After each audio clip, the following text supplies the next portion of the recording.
और अब अंतिम खबर।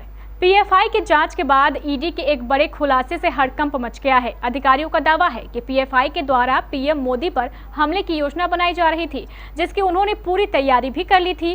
कैसी थी पीएफआई की नापाक प्लानिंग, देखिए हमारी इस रिपोर्ट में।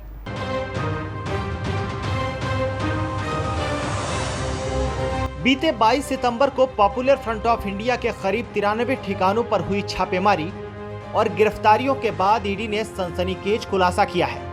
दरअसल पीएफआई के लगभग 100 से ज्यादा नेता और कार्यकर्ताओं से पूछताछ के बाद ईडी के अधिकारियों ने बड़ा दावा करते हुए कहा है कि पीएफआई के द्वारा प्रधानमंत्री नरेंद्र मोदी पर हमले की योजना बनाई गई थी, जिसके लिए उन्होंने बाकायदा ट्रेनिंग प्रोग्राम भी चलाया था और इसकी जगह, तारीख सब निश्चित कर दिया गया था।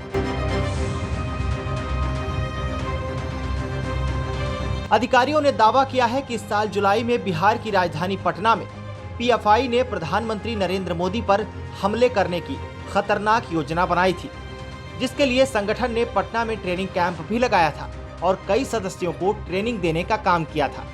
इतना ही नहीं, वित्त पोषण के लिए कई विदेशी ताकतों से भी संपर्क में थे। प्रधानमंत्री नरेंद्र मोदी के हर गतिविधियों पर पीएफआई नजर रख रही थी।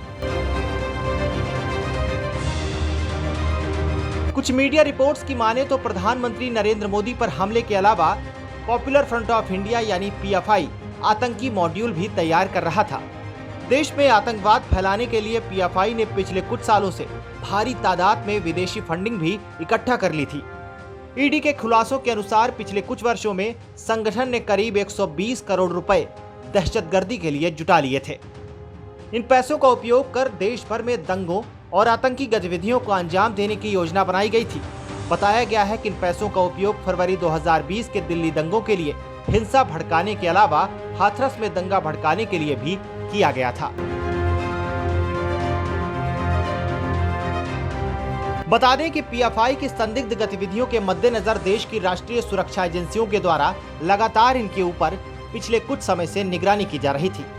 बाद में पुख्ता सबूत मिलने के बाद पीएफआई के खिलाफ कार्रवाई करने के लिए एनआईए ने ऑपरेशन ऑक्टोपस चलाया, जिसके तहत 22 सितंबर को 11 राज्यों के एनआईए, ईडी और राज्य की पुलिस की एक संयुक्त टीम के द्वारा किए गए छापे में 106 से अधिक पीएफआई सदस्यों को गिरफ्तार किया गया था।